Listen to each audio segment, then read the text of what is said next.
मध्यमाम् लक्ष्मी वल्लभ पर्यन्तां वन्दे गुरु परम्पराम् ஆழ்வார்கள் வாழி அருளிச் செயல் வாழி தாழ்வாதுமில் குறவர்தாம் வாழி ஏழ்வாறுமுய்ய அவர்கள் உரைத்தவைகள் தாம் வாழி செய்யமறை தன்னுடனே சேர்ந்து.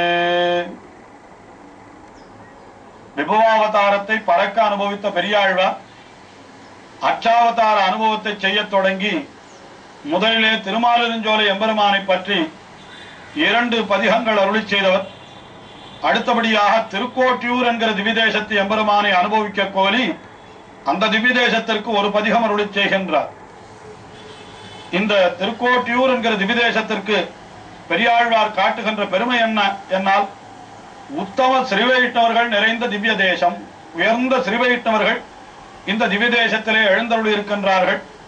அப்படிப்பட்ட ஸ்ரீவைஷ்ணவர்களாலே தினமும் தொழப்படுபவன் திருக்கோட்டியூர் எம்பெருமான். அந்த எம்பெருமானை தொழாதவர்கள் பாவகாரிகள் என்று தெரிவிக்கின்றார். அதைத்தான் முதல் பாசுரத்திலேயே காட்டுகின்ற பொழுது மூவர் காரியமும் திருத்தும் முதல்வன் என்று அந்த எம்பெருமானுக்கு ஒரு பெருமை சொன்னார். மூவர் காரியம் என்னால் பிரம்மா அவன் என்ன செய்தான்? அவன் வேதத்தை தொலைத்து விட்டான். உடனே எம்பெருமான் மத்ஸ்யாவதாரம் எடுத்து அந்த வேதத்தை மீட்டுக் கொடுத்தான். ருத்ரன் அவனுக்கு ஏதோ ஆபத்து வந்தது. அவன் பிரம்மாவனுடைய தலையை கிள்ளினபடியினாலே கையிலே அந்த கபாலம் ஒட்டிக்கொண்டு கபாலி என்கிற பெயரே ஏற்பட்டு விட்டது அவனுக்கு. அவன் உலகெழும் திரியும் பெரியோனாக எல்லா இடத்திலும் சென்று பிக்ஷை எடுத்தான். கடைசியிலே எம்பெருமான் தான் அந்த சாபத்தை தீர்த்தான் என்று சொல்லப்பட்டிருக்கின்றது. ஆயினாலே ருத்ரனுக்கும் அவன் காரியம் திருத்தினான். அதே போல இந்திரன் அவனுடைய ராஜ்யத்தை ராட்சசர்களிடத்திலே அசுரர்களிடத்திலே அவன் இழந்து கிடந்த பொழுது எம்பெருமான் பல பல அவதாரங்களை செய்து நரசிம்மனாய் அவதரித்து இரணியனை வதம் செய்ததென்ன, ராமபிரானாய் அவதரித்து ராவணனை வதம் செய்ததென்ன, கடல் கடைந்து அமுதம் எடுத்து கொடுத்ததென்ன, இதெல்லாம் இந்திரனுக்காக செய்த செயல்கள். இப்படி நமக்கு உபகாரம் செய்வதற்கென்றே இருக்கின்ற எம்பெருமான் என்றால் அந்த எம்பெருமானை நாம் நன்றியோடு நினைக்க வேண்டாமோ? ஆனால் அப்படிப்பட்ட முதல்வனை சிந்தியாதவர்கள் யார் என்றால் அவர்களெல்லாம் முதல்வனை சிந்தியாதவர்கள் பாவகாரிகள். அந்த பாவகாரிகளை எங்கனம் படைத்தான்களோ, எதற்காகத்தான் படைத்தான்? உலகத்திலே ஒரு பொருள் படைக்கப்படுகிறது என்னால் அதற்கு ஏதாவது ஒரு பிரயோஜனம் இருக்க வேண்டும். ஒரு பயனில்லாமல் எந்த பொருளும் உருவாக்கப்படுவதில்லை. ஆக இப்படிப்பட்ட பாவகாரிகளை படைத்தானே, இவர்களால் என்ன பிரயோஜனம்? இவர்கள் தங்களுக்கும் பயனின்றிக்கே பிறருக்கும் பயனின்றிக்கே போகின்றார்களே என்று எங்கனம் படைத்தான்களோ என்று அவர்களை சொன்னார். அடுத்தது என்ன சொன்னார்னா, 2ஆம் பாட்டிலே தெரிவிக்கின்றார். அந்த படைத்ததற்கு என்ன பிரயோஜனம்னா, ஒரு பிரயோஜனம் உண்டு என்ற. என்ன பிரயோஜனம்னா, இவர்களை பெறுகின்ற பொழுது இவருடைய தாயார் பிரசவ வேதனைப்பட்டால அந்த வேதனை ஒன்றுதான் பயன், அதை தவிர வேறு பயனே கிடையாது என்று 2வது பாசுரத்திலே சிறிது வினோதமாக தெரிவிக்கின்றார். குருக்களுக்கு அனுகூலராய் சட்டமொன்னமில்லாத வங்கையினார்கள் வாழ் திருக்கோட்டியோர் வண்ணன் தன்னை படாமல் கட்டலாயர் வயத்தினை பெருநாய் செய்வான் பிறந்தார்களே. திருக்கோட்டியூரிலே எழுந்தருள் இருக்கிற ஸ்ரீ வைஷ்ணவர்கள் அவர்கள் எப்படிப்பட்டவர்கள் என்றால், குத்தமின்னி, முதலே குற்றமே அவர்களிடத்திலே கிடையாது என்கின்றார். அதற்கு மேலே இன்னொன்னு என்ன சொல்லுகிறார்னா, குணம் பெருக்கி, அதாவது ஆச்சாரியனிடத்திலே போய் ஒருத்தன் அப்படி அடிபணிந்தால் முதல்ல என்ன பண்ண வேண்டும் என்னால் அந்த ஆச்சாரியனுடைய திருவுள்ளத்திற்கு உகப்பாக தான் கைங்கரியம் செய்ய வேண்டும். அப்படி அல்லாமல் எனக்கு என்று நினைத்து அவன் செய்தால் அதுவே பெரிய குற்றமாகி விடுமா. ஆனால் குற்றமின்றி குணம் பெருக்கி ஆச்சாரியனிடத்திலே போனால் சமம் தமம் என்று சொல்லப்படுகின்ற குணங்கள் எல்லாம் இவர்கள் இதெல்லாம் விளைவது யாராலே என்றால் அதெல்லாம் ஆச்சாரியனாலே தான் விளைகிறது, ஒரு குருவினுடைய கடாட்சத்தாலே தான் விளைகிறது. அப்படியெல்லாம் பெருக்கிக் கொண்டு இவன் என்ன பண்ணுகின்றான்? குருக்களுக்கு அனுகூலராய். குரு என்றால் ஆச்சாரியன், குருக்கள் என்று சொன்னால் அந்த ஆச்சாரியனையே பன்மையிலே தெரிவிப்பதாகவும் கொள்ளலாம். அல்லது பல பல விஷயங்களை பல பல ஆச்சாரியர்களிடத்திலே போய் இவன் கற்கின்றபடியினாலே எம்பெருமானார் ஸ்ரீ ராமானுஜர் அவர்கள் கூட ஆச்சாரியர்கள் 5 இடத்திலே போய் பாடம் கேட்டார் என்றெல்லாம் சொல்ல பெற்றிருக்கின்றது. ஆகையினாலே அப்படி குருக்களுக்கு அனுகூலராய், அனுகூலர் என்னால் அந்த குருமார்கள் எப்படியெல்லாம் இருக்க வேண்டும் என்று எதிர்பார்க்கிறார்களோ அப்படியே இவன் தன்னை ஆக்கிக் கொள்ளுகிறதுதான் இவனுக்கு விசேஷம். அப்படி இருக்கிறவர்கள் தான் இந்த திருக்கோட்டியூரிலே இருக்கக்கூடிய ஸ்ரீ வைஷ்ணவர்கள் என்று அவர்களுடைய பெருமையை சொல்லுகின்றார். அது மட்டுமல்ல, சற்றமொன்றுமில்லாத வன்கையினார்கள் வாழ் திருக்கோட்டியூர். சற்றம் ஒன்று, சற்றம் என்றால் அசூயை, பொறாமை. ஒருவரிடத்திலே ஒருவருக்கும் பொறாமை கிடையாது. ஸ்ரீ வைஷ்ணவர்கள் என்றால் அந்யோன்யம் மைத்ரி பாவம் என்று சொல்லப்படுகின்றபடி ஒருவருக்கொருவர் எப்பொழுதும் அப்படி அனுசரணையாக இருக்க வேண்டும்.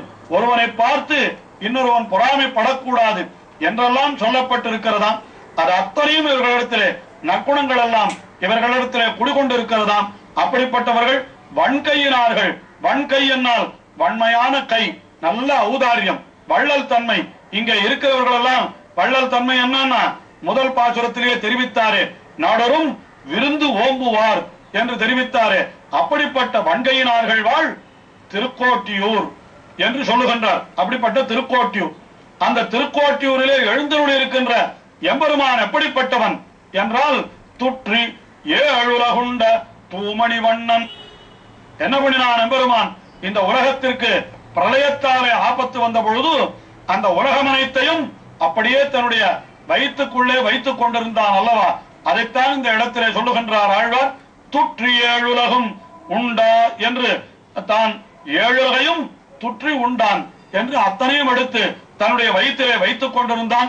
வைத்துக் கொண்டிருந்தவன் யார் என்றால் தூமணி வண்ணன். அந்த வஸ்துக்கள் எல்லாம் துன்பப்பட்டு கொண்டு கிடந்த பொழுது, அந்த பிரளயத்தாலே நோவு வரும் பொழுது ஐயோ என்று அவை கதறுமே. அந்த சமயத்திலே பகவானே ஒளி இழந்து காணப்பட்டானா. ஆனால் எப்பொழுது அந்த உலகத்திற்கு ஏற்பட்ட துன்பத்தை தீர்த்தானோ, தன்னுடைய வயிற்றிலே வைத்துக் கொண்டிருந்தானோ, அடுத்த நிமிஷம் என்ன ஆயிடுதுன்னா அவன் தூமணி மன்னனாக நல்ல தூய்மையான ஒரு மாணிக்கம் போல அப்படி பளபளபளவென்று அப்படி நீலமணி போல பிரகாசிக்க ஆரம்பித்தான். அப்படி உலகத்திற்கு பேருபகாரம் செய்தான் எம்பெருமான். இப்படிப்பட்ட எம்பெருமானை எப்பொழுதும் நாம் தொழுது கொண்டு இருக்க வேண்டும். நமக்கு அவனன்றோ ரட்சகன், அவனன்றோ நம்மை காப்பாற்றவன். இப்படி உலகத்தை எல்லாம் அவன் ஒரு காலே தன்னுடைய வயிற்றிலே வைத்து ரட்சித்தவன் நம்மை காக்காமல் விடுவானா என்று அவனிடத்திலே நாம் நன்றியோடு அவனிடத்திலே பக்தியோடு இருக்க வேண்டும் அல்லவா? ஆனால் அப்படி இல்லாமல் தூமணி வண்ணன் தன்னை தொழாதவர் என்றார். அப்படி தொழாமல் யார் இருக்கிறார்களோ அவர்களால என்ன பிரயோஜனம்? கீழே சொன்னார், இப்படிப்பட்டவர்களை எதற்காக படைத்தான் அந்த படைப்பு கடவுள் என்று படைத்தவன் எதற்காக படைத்தான் என முதல் பாசுரத்திலே கேட்டவர் இப்பொழுது இரண்டாம் பாசுரத்திலே தெரிவிக்கிறார். அப்படி அவனை தொழாதவர் எதற்காக பிறந்தார்கள் என்றால், பெற்ற தாயர் வயிற்றினை பெருநோய் செய்வான். அப்படி தன்னை பெறுவதற்காக அப்படி சிரமப்பட்டாலே தாய், அந்த சிரமம்தான் அவளுக்கு மிச்சமே தவிர இவனால் ஒரு உபகாரமும் கிடையாது. எவ்வுயிர்க்கும் தாயிருக்கும் வண்ணமே தன் வயிற்றிருத்தி உய்ய கொண்டான் என்று உலகத்தை எல்லாம் தன்னுடைய வயிற்றிலே வைத்துக் கொண்டிருந்தவன் அவனும் ஒரு தாய் போன்றவன் தான். ஆக அந்த தாய்க்கு உபயோகம் இல்லாதவன் பெற்ற தாய்க்கும் உபயோகம் இல்லாதவன் தானே. ஆகினாலே இவன் பிறந்ததே வீண் என்பதை பெற்ற தாயர் வயிற்றனை பெருநோய் செய்வான் பிறந்தார்களே, பெரிய நோய் நோயாக ஒன்றோ இவர்கள் பிறந்தார்கள் என்று இந்த பாசுரத்திலே தெரிவித்தார். அடுத்தபடியாக மூன்றாவது பாசுரம், அதிலேயும் இதே போன்ற ஒரு விஷயத்தை தான் தெரிவிக்கிறார். என்ன தெரிவிக்கிறார் என்னால், இவர்கள் பிறந்தது மட்டுமல்ல, இவர்கள் எதற்காக உணவு உண்கிறார்கள் அதுவும் கூட வீண் என்கின்றார் மூன்றாவது பாசுரத்திலே. மரதகமும் அழுத்தி நிழலும் திண்ணசோள் திருக்கோட்டியோர் திருமாலவன் திருநாமங்கள் என்ன கண்டவியல்களால் இணைப்பழுதும் என்ன இல்லாது போய் உன்னை கண்டதம் ஓர்த்தவாய்க்கு கவலமுந்து எண்ணார்கள். இந்த திருக்கோட்டியூர் என்கிற திவிதேசம் அது பாகவதர்களாலே நிறைந்தது. அங்கே இருக்கிறவர்கள் எல்லாம் வன்கையினார்கள், குற்றமல்லவர்கள், நாவகாரியம் சொல்லில்லாதவர்கள் என்று சொன்னவர் இப்பொழுது அவர்கள் செய்து வைத்திருக்கிற மற்றொரு செயலையும் சொல்லுகிறார்.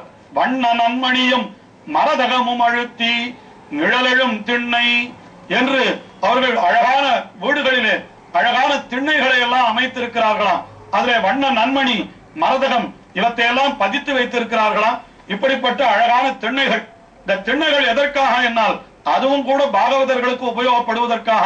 வெளியூருக்கு செல்லக்கூடிய ஸ்ரீ வைஷ்ணவர்கள் வந்தால் சற்று ஓய்வெடுத்துக் கொள்ளட்டும் என்பதற்காக திண்ணைகளை எல்லாம் தங்களுடைய கிரகங்களிலே கட்டி வைத்திருக்கிறார்களா? இந்த காலத்தில் அப்படிப்பட்ட விஷயங்களை எல்லாம் நாம் பார்க்கவே முடியாது. யாருடைய வீட்டிலும் எந்த திண்ணையும் இல்லை. யாரும் வந்தால் ஒதுங்குவதற்கு கூட இடமில்லாமல் தான் நாம் கட்டி வைக்கின்றோம். ஆனால் அப்படி என்றைக்கே வண்ண நன்மணியும் மரதகமும் அழுத்தி நிழல் எழும்படியாக திண்ணைகள் எல்லாம் கட்டி வைத்திருக்கிறார்கள். அப்படிப்பட்ட திருக்கோட்டியூர், அந்த திருக்கோட்டியூரிலே எழுந்தருளிருக்கிற திருமாலவன், அவனுடைய திருநாமங்கள் அதை எண்ணுவதற்காகத்தான் நமக்கு விரலை கொடுத்திருக்கிறான். அதாவது எம்பெருமானுடைய ஓரொரு திருநாமத்தை சொல்லுகிற பொழுதும் இந்த திருநாமம் இந்த அர்த்தத்தை உடையது, இந்த குணத்தை தெரிவிக்கிறது என்று நாம் எண்ணிக்கொண்டே இருக்க வேண்டுமாம். ஆனால் அப்படி எண்ண கண்ட விரல்களால் எப்பொழுதும் எண்ணகிலாது. ஒரு கணம் கூட அத்தை எண்ணாமல் இந்த விரல்களை வேறு எதற்கு உபயோகப்படுத்துகிறோம் நாம் என்றால், ஆழ்வார் தெரிவிக்கின்றார், தம் ஊத்தை வாய்க்கு கவளம் உந்துகின்றார்களே.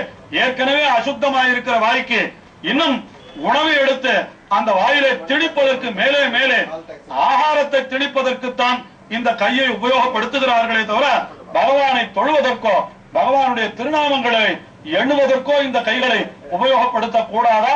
இப்படி பாழாய் போகிறார்களே, இவர்களை எதற்காக படைத்தான்? படைத்தது வெறும், அதாவது தாயார் வயிற்றினை பெருநோய் செய்வதற்காக. அது மட்டுமல்ல, தங்களுடைய வயிற்றையும் இவர்கள் பெருநோய் செய்வதாகவே இவர்கள் இருக்கிறார்கள். என்ன காரணம் என்றால், கண்ட வஸ்துக்களையும் உள்ளே தள்ளுவதற்காகத்தான் இந்த கை என்று நினைத்திருக்கிறார்கள். நாக்கு என்பது அந்த எம்பெருமானுடைய திருநாமத்தை சொல்லுவதற்கு, கை என்பது அந்த எம்பெருமானுடைய திவ்யமங்கல விக்கிரத்தை சேவித்து கை கூப்புவதற்கு என்று இப்படி ஜிக்வே கீர்த்தய கேசவம் என்றெல்லாம் காட்டியிருக்கிறார்களே. அப்படி இருக்கிற பொழுதோ இவர்கள் நாக்கை எதற்கு உபயோகப்படுத்துகிறார்கள் என்றால், கண்ட வஸ்துக்களையும் அரைத்து உள்ளே தள்ளுவதற்குத்தான் நாக்கு என்றும், கண்ட வஸ்துக்களையும் எடுத்து வாயிலே திணிப்பதற்குத்தான் கை என்றும் நினைத்து இப்படி பாழே போக்குகிறார்களே என்று வருத்தத்தோடு இப்படி அருளி செய்கின்றார். இப்பாசுரத்திலே இன்னும் பெரியாழ்வாருடைய திருக்கோட்டியூர் அனுபவம் மேலே தொடர்கிறது. அடுத்த நிகழ்ச்சியிலே பார்ப்போம்.